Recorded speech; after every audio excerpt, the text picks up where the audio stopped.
diligence item number 1 is pick title. Number 2? Survey. Number 2? Estimate. Well, but no. What do we need to do before we get a repair estimate? Appraisal. Home inspection. Home inspection, yes. And if you're worried about the comps, you can get an appraisal. You really should get an appraisal after you know what the list of repairs is, though, that you're going to do. You have to create the list. You can get help, of course, from your contractor, but you need to write that list. Just walk through the house and write down the stuff you're going to do to the house. And then you get a home inspection, or if you want to get an appraisal first, I can tell you right now that appraisal is going to be conservative on that one, even with an after-repair appraisal. Then you get contractor estimates, and you may need to get 2 or 3. So, got to get going on this thing, and your home inspector won't take more than 2 or 3 days. He'll be in and out. Same with your appraiser. Your appraiser will go appraise the house. 2 or 3 days later, you get the appraisal. So these things don't take a long time. However, getting a contractor estimate might take you several days. So you want to get contractor estimates simultaneously, unless you know who you're going to use for a contractor. After you use a contractor once or twice, and they do a good job and fair price, you're probably only going to get an estimate from them the next time. However, the more you know about what repairs truly cost, the more you'll know whether you're getting skinned or not. And that's this game. We're going to work hard on that in my rehab boot camp, because that is the game. I can tell you right now, you can easily get estimates on that house for $100 grand, but they're way overpriced. So here's a tip on contractors: make sure that when you get a bid for a contractor, that they break down the major components on the bid. Because here's what they want to do: they'll list everything they're going to fix, and then they'll throw one big number at it. So you won't have any idea how they arrived at that number. That's a no-no. It's an absolute no-no. You got to know what the kitchen costs, what the roof costs, what the air conditioning costs. You got to know what it costs to jack up the house. Every component's got to be different. You do not need to know how many switch plates they're going to put on the house or how many feet of molding they're going to put in the thing. You need to know the major stuff, because then you can take a look at the major item and see if they're way off base. Because they're going to be way off base. Trust me on this one. They're going to come in high.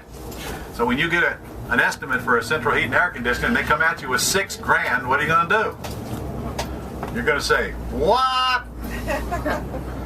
What? So here's how I handle them. How much does that unit outside cost? They're going to say, oh, about $1,000. How much does the unit inside cost? About $1,000. What in the hell are you going to do with the other $4,000? Because you know as well as I do, you're in and out of here in 3 hours. Come on, cut me a break. $6,000. Now, what's the real estimate cost? And that's how you get them down. But if you don't know what this stuff costs, then they're going to take advantage of you. Now, nobody knows what it's going to cost to jack up a house. So you're probably going to need 2 or 3 bids on that one and just see how they compare. Because I wouldn't even tell you how to estimate that. And I don't even know how they're going to go about doing that. But I know they can do it. And if they can't, what happens? Walk. We just walk. It's called training.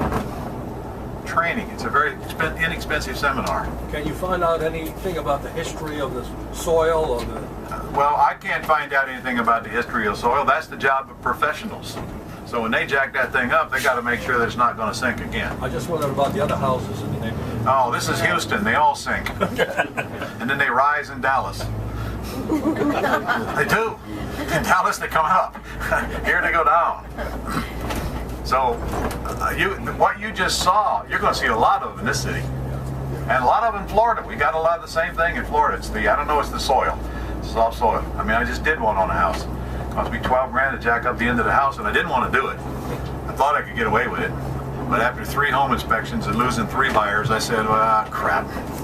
I'm going to have to go spend the $12,000 and jack this house up. And guess what? As soon as I did put it back on the market, 4 bids one day. Full price. So sometimes we try to save money, and all we're doing is wasting money trying to save money. And a lot of renovators will do that.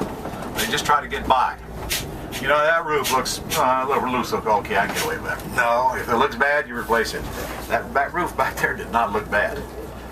You'll see some that do look bad. So anyway, you got to know these major component costs, give or take. Now, you're not going to be an expert on it. You renovate a handful of houses and you'll become an expert on it though. That's how you get to be an expert on anything, isn't it? Yes. That's the only way you're going to learn. But these contractors, trust me, they're going to jerk you around. And they're going to jerk you around even when they know you know what you're doing. So you got to hold them accountable, and you got to get the bid right to begin with. So I want you to get estimates before you go in. And if you don't feel like it makes more sense, then just walk. I'd rather see you walk than just do it because you've got a contract on it and wind up losing money on it, or not making any money on it, or keeping you awake at night, or causing a divorce or a heart attack or whatever. It ain't worth it. Pick the low-hanging fruit and don't try to make chicken salad out of chicken shit.